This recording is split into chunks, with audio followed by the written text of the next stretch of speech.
Imagina a nossa mucosa intestinal, né? A nossa camada de células epiteliais do intestino como se fosse um muro, porque na verdade né? É um muro semipermeável que controla o que entra pela nossa boca, o que vai entrar para dentro do nosso corpo. Então, este muro hoje ele é muito afetado por vários alimentos que são como se fossem um martelo. Você imagina um martelo batendo nesse muro e fazendo buracos nesse muro. Isto é uma condição hoje muito prevalente chamada Leaky Gut Syndrome, ou síndrome do intestino gotejante, que nada mais é do que buracos na sua mucosa que fazem com que entre para dentro do seu sangue substâncias de uma forma íntegra que não entrariam se a sua mucosa intestinal estivesse totalmente mantida, né, íntegra.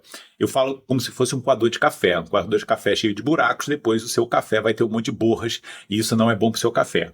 O intestino permeável não é bom para o seu corpo, para o seu sangue, né? Para a sua saúde. Isso hoje está relacionado com várias doenças, como, por exemplo, as doenças autoimunes, que estão muito relacionadas com esse estado de hiperpermeabilidade intestinal. Mas não só aparecimento de cancros, aparecimento de alterações inflamatórias, alterações imunológicas do nosso corpo e muitos sintomas, como, por exemplo, às vezes cansaço, brain fogs, alergias que não sabem uma causa, não tem uma causa determinada. Então, para a gente combater, né, este problema, a gente primeiro tem que tirar o martelo. Então, pare de colocar alimentos inflamatórios que vão gerar rombos no seu intestino. Um dos maiores e mais hoje relacionados com isso são os alimentos com glúten. O glúten, a proteína que foi alterada do trigo, mais ou menos na década de 70, que hoje é um alimento tóxico, deve ser evitado. Você pode utilizar trigos anciões, né, trigos mais antigos, ou então tirar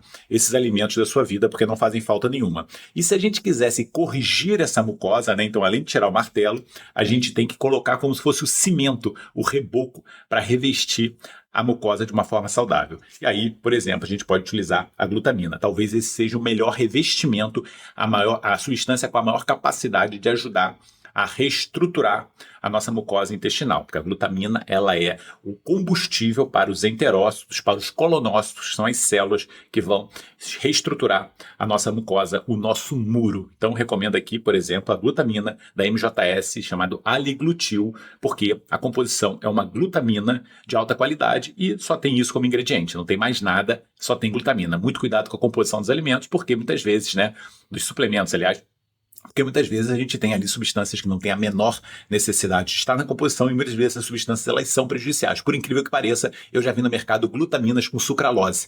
Então é uma substância que ajuda e a outra que atrapalha a você ter a integridade da sua barreira intestinal. Tá bom, gente? Ficou aqui o vídeo e a dica para vocês. Beijinho.